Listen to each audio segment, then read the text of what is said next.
5,000 new emergency bomb shelters will be created in Moscow. The city has just given architects the task of coming up with the designs. So let's speak to our correspondent Ivor Bennett to get a few more details on this. Ivor, why do the authorities want these shelters building? That's the big question.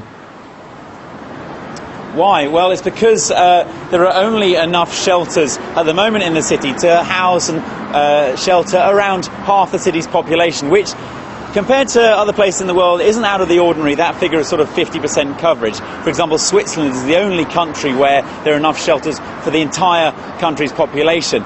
But Moscow wants to build another 5,000 shelters, not necessarily because it's expecting nuclear war. We shouldn't be running for cover or anything like that. It's a precaution, because in the last 20 years, this area has been very underdeveloped. The current shelters, a lot of them are outdated and unprepared for this situation. A lot of them have been privatised, for example, and are now restaurants or bars. The Moscow metro system, that was specifically built, its station specifically built very deep underground, so they could double as air raid shelters. For example, the station I'm standing outside right now, Mayakovskaya station, that did just that during the Second World War. And in 1943, it famously was the site where Stalin addressed party leaders and ordinary Muscovites in a Communist Party meeting during the Second World War. But these shelters, 5,000 will be built because basically there aren't enough at the moment, and in the next 2 years the plans will be developed for their construction.